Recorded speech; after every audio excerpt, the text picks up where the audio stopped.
Estudo do livro de Apocalipse. Nós havíamos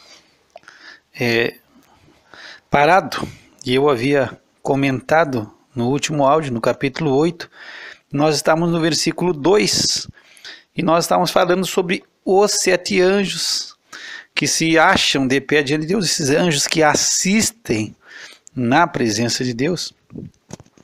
E que a esses anjos foram dados 7 trombetas.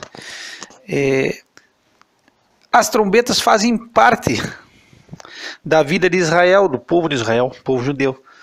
Nós tínhamos no 7º mês, o mês sabático, era o mês de Tisri. Então você tinha a festa das trombetas. Então os sacerdotes tocavam trombetas. Então trombetas é algo normal e comum ao povo de Israel. Se tu pegar no Velho Testamento, quando eles saíam para a guerra, você tocava a trombeta. E quando terminava, quando você chamava, acabou a batalha, vão voltar para casa, você tocava a trombeta. Tu vai ver, tem duas situações que Joabe, ele está em guerra, e quando ele quer chamar o povo a parar de perseguir os inimigos, e ele quer reunir o exército e voltar para casa, é o toque da trombeta. Então toca a trombeta e chama, e todos voltam. Acabou a batalha, acabou a luta. Então a trombeta é algo comum, tu vai encontrar na Bíblia, muito comum. Era comum também aos romanos. Era comum os romanos também, ao acabar da batalha, tocarem a trombeta. E o evento mais conhecido, quem sabe o mais nítido para nós sobre as trombetas, tu vai ver no livro de Josué, no capítulo 6, quando Deus manda rodear a cidade por 7 dias. E aí nós temos os 7 de novo. E aí são 7 sacerdotes com 7 trombetas de corno de carneiro. Então seria uma palavra, o chofar, ou eu escutei esse dia em espanhol sofar, mas parece que em português é chofar, que é uma trombeta de corno de carneiro. E aí esses 7 sacerdotes, eles estavam junto com Josué, com o exército, eles iam adiante do exército, e eles nos 7 dias eles tocaram a trombeta. E eles tocando a trombeta, no 7º dia eles tocaram a trombeta prolongadamente. E aí Josué manda o povo começar a gritar, e os muros de Jericó vieram a cair. Então esse evento é um evento bastante conhecido. E aí nós temos 7 sacerdotes com 7 trombetas. Então a trombeta é algo bastante comum. Tu vai encontrar sempre no Velho Testamento a trombeta sendo tocada. E no caso que nós estamos falando aqui, no caso particular de Jericó, foi juízo, como vai ser agora também. São trombetas de juízo de Deus. Agora existe, para nós que somos salvos, nós vamos ouvir, e nós que recebemos a Jesus e que estamos colocando a nossa confiança em Cristo, nós vamos ouvir também a trombeta. Mas essa trombeta que nós vamos ouvir é a trombeta que vai nos chamar para voltar para casa,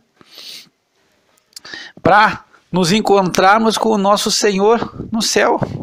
Então o apóstolo Paulo, ele escreveu em 1 Coríntios, aos Coríntios, ele escreve na sua primeira epístola, no capítulo 15 e no verso 52. Vamos pegar o 51. Porque ele diz assim: eis que aqui vos digo um mistério. Então o mistério é algo que é mistério. As pessoas não conhecem, não entendem, é uma coisa misteriosa, é uma coisa que não se tem um entendimento completo, não é uma verdade revelada, é um mistério. Mas ele diz, na verdade, nem todos dormiremos, mas todos seremos transformados.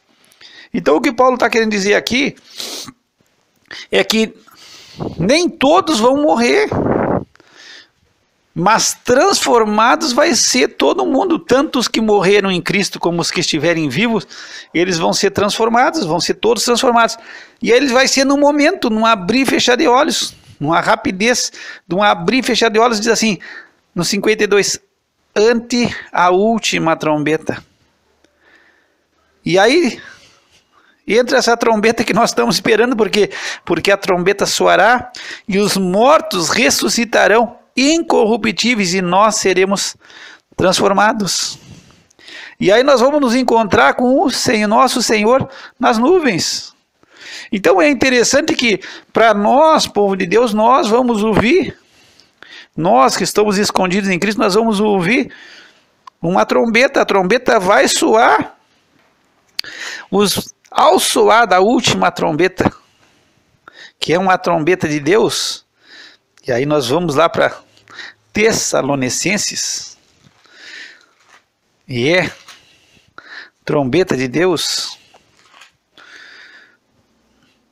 Vamos ver que essa trombeta vai tocar, os mortos ressuscitam e nós, se nós ainda estivermos vivos, nós vamos ser transformados e vamos nos encontrar com o Senhor nas nuvens. E aí tu vai para 1 Tessalonicenses 4:16, diz assim, porque o mesmo Senhor descerá do céu com alarido e com voz de arcanjo e com a trombeta de Deus. E os que morreram em Cristo ressuscitarão primeiro. Depois nós, os que ficarmos vivos, seremos arrebatados juntamente com eles nas nuvens, a encontrar o Senhor nos ares, e assim estaremos sempre com o Senhor. Então, nós aguardamos o toque, porque o nosso Senhor, ele vem nos ares, com alarido, com voz de arcanjo, e com a trombeta de Deus. E aí a trombeta vai soar, e vai ser a última trombeta para a igreja. Essa trombeta é a última trombeta, mas é a última trombeta para nós que estamos em Cristo. E aí quando essa trombeta de Deus ela tocar,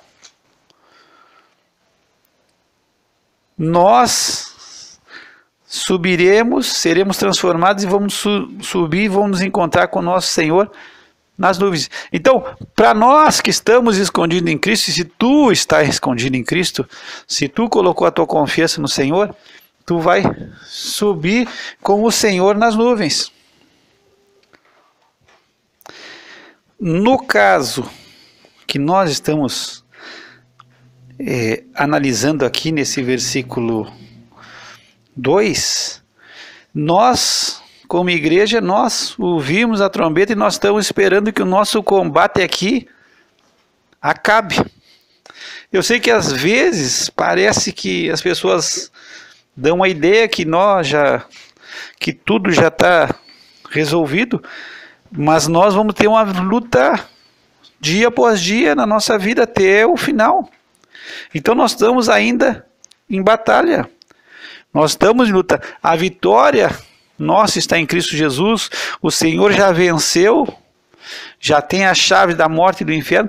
Mas nós estamos no mundo. E o Senhor disse, olha, na sua oração, não peço que os tire do mundo, mas que os livre do mal. Então nós estamos em luta, em batalha diária, contra o pecado, contra o mal. E nós estamos no mundo. E nós aguardamos a nossa redenção. Nós recebemos o penhor do Espírito, conforme Paulo escreveu aos Efésios. E nós estamos aguardando a nossa redenção. O penhor do Espírito na nossa vida é a garantia, o depósito que Deus deu, e nós garantindo que nós vamos ser resgatados. Então nós estamos esperando o resgate, o nosso descanso não é aqui. Nós somos, como disse Abraão, como Abraão andou, não disse, mas é escrito no livro de Hebreus, que ele andou como peregrino. E o apóstolo Pedro diz, nós somos forasteiros peregrinos, nós não estamos apegados, nós estamos esperando a nossa redenção. A nossa pátria é celestial, Nós estamos esperando a cidade que Deus construiu para nós no céu, e essa que é o nosso lugar. Então nós estamos aguardando essa redenção, e nós vamos ouvir essa trombeta e vamos ser transformados, se nós estivermos vivos ainda, e vamos subir a nos encontrar com o Senhor nos céus. Se nós já tivermos morrido e a última trombeta tocar, aí nós vamos ressuscitar, o nosso corpo vai ser transformado, ressuscitado, e vai se tornar um corpo incorruptível, como é o corpo do nosso Senhor Jesus Cristo. Agora, no caso aqui, são trombetas de juízo, e aí esses 7 anos vão receber, vão ser dadas eles 7 trombetas, e eles vão tocar essas trombetas, e cada vez que um anjo tocar a trombeta é juízo de Deus. E é interessante aqui, que eu não vou entrar ainda, porque nós estamos ainda que ver outra situação aqui nesse versículo 13 e 4, mas tu vai ver que esses juízos de Deus, eles começam pela natureza, pela terra. E aí a natureza, que é tão idolatrada muitas vezes por muitos, que é reverenciada, que é amada, ela vai sofrer o juízo de Deus. E aí não vai ter a mãe natureza, e como as pessoas dizem, a natureza é tão sábia. Não, vão se ver que tudo é criação de Deus, e Deus vai pesar a mão contra a criação. Porque Deus é o criador e o mantenedor de tudo. Mas hoje a gente vê que muitas vezes a pessoa, o apóstolo Paulo, ele fala aos Romanos, eu não vou fugir do assunto ainda, mas depois nós vamos pegar, porque ele diz que o homem, ele pegar no capítulo 1, no livro, na carta escrita aos Romanos, e aí o apóstolo Paulo diz assim: mudaram a glória de Deus incorruptível em semelhança de imagem de homem incorruptível, e de aves, de quadrúpedes, de répteis. Por isso Deus os entregou às concupiscências. Então o homem, ele adorou a criação. E aí ele, por adorar a criação, ele não quis adorar o Criador. E tu vai ver que isso é fácil a gente entender, porque muitas vezes assim, a gente vê algo glorioso de Deus acontecendo na criação, e a gente não glorifica a Deus. A gente diz, pô, olha só, a natureza é maravilhosa. E aí já criaram a mãe natureza, quem sabe a mãe terra, como sendo seres com vida, que estão agindo. E a palavra de Deus é clara, que quem mantém tudo é Deus, pela palavra do seu poder. E aí nós vamos pegar lá em Hebreus, só para te pegar esse gancho que nós estamos, esse parênteses que nós estamos abrindo aqui, ó, Hebreus 1:2. No final do versículo 2, sustentando todas as coisas pela palavra do seu poder. Mas a pessoa, como nós não, o nosso coração é inclinado à rebeldia, nós gostamos de dizer, não, a natureza é sábia, a natureza fez assim. Não, a natureza não fez nada. A natureza é uma criação de Deus. Tudo foi criado por Deus. Só que nós temos a tendência a não glorificar Deus, e aí a mãe natureza recebe vida. E aí ela é adorada, como o sol não tem culpa de querer de ser adorado, mas o sol foi venerado desde os primórdios como um deus. Os egípcios adoravam o sol. E as estrelas, hoje se reverencia, se diz que as estrelas contam a nossa vida, aí nós temos astrologia, as pessoas vendo as estrelas e tentando ver a vida do ser humano nas estrelas, e aí nós temos horóscopo, porque aí as pessoas gostam de consultar o que os astros estão dizendo, e os astros não podem dizer nada para nós. Então nós somos inclinados a dar vida e adorar a criação. O que os astros estão nos falando? E o Saturno está combinado com Júpiter, e todos estão confluindo para o teu bem, e todo o sistema, os planetas e os astros estão combinados para te ajudar. E isso não tem respaldo bíblico, porque Deus é o criador e mantenedor de todas as coisas, e ele vai chegar o momento que ele agora vai destruir tudo que ele criou. E diz o apóstolo Pedro que tudo está entesourado para o fogo. Então, por mais que a gente esteja imbuído em querer salvar o planeta, nós não vamos salvar, como se nós tivéssemos o poder de salvar o planeta. Nós não temos poder de salvar. Quem mantém o planeta é Deus, e agora Deus vai mostrar que nós não temos força nenhuma. Porque nós estamos cuidando, claro que nós temos que cuidar e fazer a nossa parte, mas nós não vamos salvar o planeta. E Deus vai destruir tudo e vai entesourar tudo para o fogo, e aí vai fazer tudo novo, vai ter um novo céu, uma nova terra. E nós vamos ver que essas trombetas agora, as primeiras 4 trombetas vão atingir a criação, a natureza.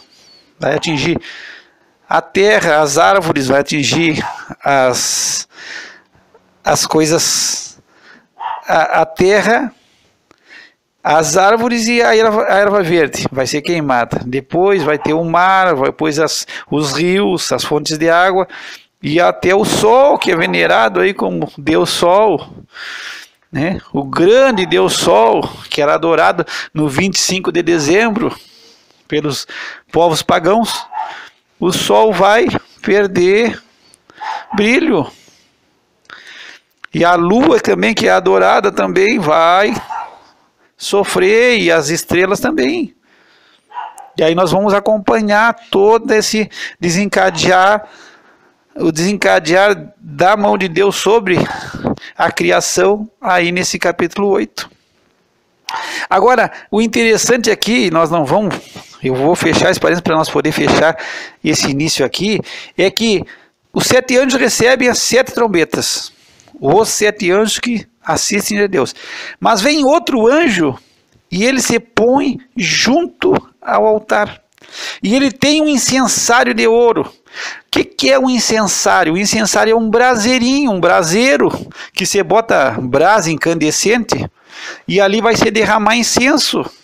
Então o incensário que ele está trazendo são braseiros, pequenos braseiros carregados pela mão, e que você coloca ali brasa incandescente, e aí tu coloca o incenso e vai queimando, o incenso vai colocando e ele vai exalando o perfume.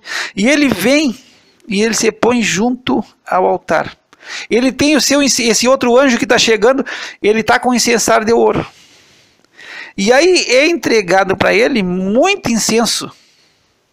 E aí ele vai colocar esse incenso com as orações de todos os santos sobre o altar de ouro que está diante do trono. Então, ele vem, ele tem o seu incensário, ele está com o incensário na mão, e aí vai ser entregue para ele muito incenso. E ele vai colocar esse incenso junto com as orações de todos os santos, e aí ele vai colocar sobre o altar de ouro que está diante do Senhor. Então, aqui tem oração de todos os santos. E aqui tem oração tua. Tem oração minha. Muitas vezes nós oramos e achamos que as orações ficam perdidas. Muitas vezes nós oramos e achamos que Deus não ouve, que Deus não responde, mas Deus tem o quê? As nossas orações estão todas diante de Deus e vão ser colocadas sobre o altar de ouro que está diante do trono de Deus. E vai subir até a presença de Deus como um cheiro suave e agradável. E quem sabe aqui tem muita oração pedindo justiça, porque nós vimos no capítulo 6, que estavam aqueles que foram mortos por amor da palavra de Deus e amor do testemunho de Cristo, e eles também faziam orações, e eles estavam debaixo do altar. E agora, diante desse altar de ouro, que é onde se queima o incenso, e lá o sacerdote no passado ele vinha para queimar o incenso, e nós já falamos sobre essa situação, ele vinha e queimava o incenso na presença de Deus. Esse altar aqui vai ser colocado as tuas orações e as minhas orações. Todas as orações de todos os santos vão ser colocadas, orações de clamor, orações de desespero, de angústia. de sofrimento, de incompreensão. E aí nós vamos entrar em algo interessante aqui, eu vou trazer para ti em nome do Senhor.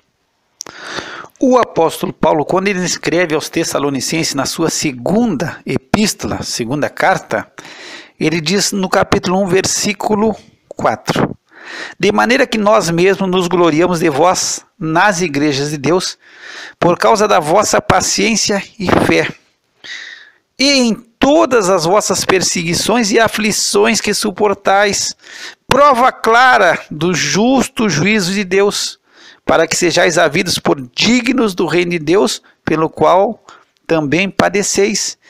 Se de fato é justo diante de Deus que dê em paga tribulação aos que vos atribulam, e a vós que sois atribulados, descanso conosco, quando se manifestar o Senhor Jesus desde o céu, com os anjos do seu poder, com labareda de fogo, tomando vingança dos que não conhecem a Deus e dos que não obedecem ao Evangelho de nosso Senhor Jesus Cristo, os quais por castigo padecerão eterna perdição, longe da face do Senhor e da glória do seu poder. Então aqui nós vemos o apóstolo Paulo falando, olha, é prova clara do justo juízo de Deus, para que sejais havido digno do reino. Porque hoje nós padecemos, e o apóstolo Paulo também escreveu que todos aqueles que querem viver piedosamente em Cristo vão sofrer perseguição. E se tu está passando por perseguição, não pensa que é uma coisa estranha ou normal, ou anormal, perdão. O apóstolo Pedro, quando ele escreve a sua carta,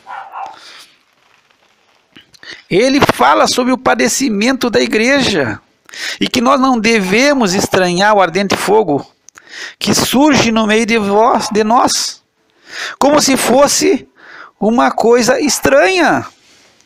Então aqui, ó, capítulo 4, 1 Pedro 4,12: amados, não estranheis a ardente prova que vem sobre vós para vos tentar, como se coisa estranha vos acontecesse, mas alegrai-vos no fato de seres participantes das aflições de Cristo, para que também na revelação da sua glória vos regozijeis e alegreis. E se pelo nome de Cristo sois vituperados, bem-aventurados sois, porque sobre vós repousa o Espírito da glória e de Deus. Quanto a eles, é ele sim blasfemado, mas quanto a vós, é glorificado. Então, é normal que todos aqueles que querem viver piedosamente em Cristo sofram perseguições e sofram aflições. Agora, é justo diante de Deus que ele pague com tribulação aqueles que nos atribulam. Então nós não somos do mundo, o mundo não nos ama. Nós temos dificuldade, padecemos perseguição, quem sabe tu está passando por dificuldade, provação, por luta, por tribulação, por perseguição, por incompreensão. E tu ora, e tu clama, e tu chora, muitas vezes tu não entende as coisas, mas a tua oração, ela está na presença de Deus, e ali está a oração de todos os santos. E agora Deus vai dar paga para todos aqueles que nos atribulam, que nos fazem padecer e sofrer. Por isso que nossa justiça vem de Deus, a vingança é do Senhor. A vingança não é minha, a vingança não é tua. O único que tem o poder e pertence à glória de tomar e fazer justiça e tomar vingança é o nosso Deus. A vingança é do Senhor, não é tua nem minha. E agora ele está tomando vingança dos seus inimigos aqui, dos seus adversários, daqueles que não se esconderam em Cristo e que agora vão se esconder de Cristo. Então a preposição vai mudar, não se esconderam em Cristo, agora vão se esconder de Cristo, porque a ira do Cordeiro está desatada. E a fumaça do incenso, no versículo 4, sobe com as orações dos santos, e desde a mão do anjo até diante de Deus. Então, o anjo ele está com incensário, com braseiro, aí ele se junta, ele recebe muito incenso, para misturar com todas as orações, com as nossas orações, com a oração dos santos, e ele vai pôr sobre o altar que está diante de Deus, e aí vai começar a queimar, e a fumaça vai subir, junto à fumaça do incenso, sobe com as orações dos santos, e essas sobem da mão do anjo até a presença de Deus, até diante de Deus. E aí vai ser como sacrifício, como cheiro suave. E é interessante aqui que o anjo toma o incensário e ele enche do fogo do altar. Então, no altar de Deus o fogo está aceso. Ele enche de fogo do altar e ele lança sobre a terra. Então o anjo ele faz a sua parte, ele oferece o incenso, ele faz a oferta a Deus do incenso com as orações de todos os santos. Esse incenso ele queima juntamente com as orações e ele chega diante de Deus, ele faz essa oferta a Deus como o sacerdote fazia no Antigo Testamento, a linhagem de Arão. E agora ele vai pegar o incensário dele, esse braseiro, e ele vai encher com fogo do altar. E ele lança sobre a terra. Agora aqui tem uma particularidade que eu fiquei na minha dúvida, e aí não é um problema, quem sabe é um problema de português meu, de interpretação de texto. E aí quem sabe tu possa ajudar a interpretar até melhor aqui. Ele toma o incensário, enche do fogo do altar e lança sobre a terra. Aí eu te pergunto para ti, que eu tenho a minha dúvida, o que ele lançou sobre a terra? Nós sabemos que houve depois vozes, trovões, relâmpagos e terremotos, quando cai sobre a terra. E é juízo, tudo é juízo, é fogo, é terremoto, é voz, é trovão, é relâmpago, terremoto, é juízo. Mas aí entra um problema aqui, no meu pensamento, quem sabe não seja uma coisa tão importante para a gente pensar, não, isso aí não é de importância vital, não vai mudar nada. Mas eu lendo aqui, eu fiquei com uma dúvida, e estudando também essa passagem, eu fiquei com a dúvida. O anjo tomou o incensário, ele encheu do fogo do altar e o lançou sobre a terra. Aí, estudando, eu entendi, primeiramente eu entendia que ele tinha lançado, ele enche o fogo e lançou fogo, e jogou fogo do altar sobre a terra. Mas também pode haver a compreensão que ele toma o incensário, enche de fogo e joga o incensário na terra. Aí eu fiquei, quem sabe não seja importante isso aí, se é o fogo do incensário que ele pega e ele guarda o incensário, porque o incensário é santo, e o fogo também do altar é santo, mas ele jogou sobre a terra. E aí nós temos essa duvidazinha, porque eu já estudei que ele jogou o incensário junto com fogo, ele jogou o braseiro com fogo junto e mandou para a terra. E aí é juízo. Agora, antes eu acreditava que ele tinha enchido o fogo, e ele pega o braseiro na mão e joga e lança o fogo na terra, o fogo do altar. Então eu fiquei com essa dúvida. Pode ser que para ti isso é uma bobagem, uma besteira, mas como a gente está indo ponto a ponto, palavra por palavra, então ficou, se tu quem sabe teve um entendimento melhor do que eu entendi. Primeiramente, anteriormente de estudar a passagem, eu pensava só que ele enchia de fogo e jogava fogo sobre a terra. Depois estudando, e aí me veio o problema de interpretação de texto, porque aí nós vamos perguntar para o verbo o que ele lançou sobre a terra. Aí lançou incensário, pode ser que ele tenha enchido de fogo e lançado o incensário. Então me ficou essa dúvida. Pode ser que não é uma dúvida muito importante, mas é interessante. É interessante porque para a gente saber, porque está escrito, nós temos que aprender e saber. E eu li em outras versões e não consegui também ter a certeza. Mas quem sabe tu tem e tu possa mandar, não, eu tenho certeza que tu está falando e é isso, porque a interpretação do texto melhora dessa forma. Então eu aguardo uma resposta.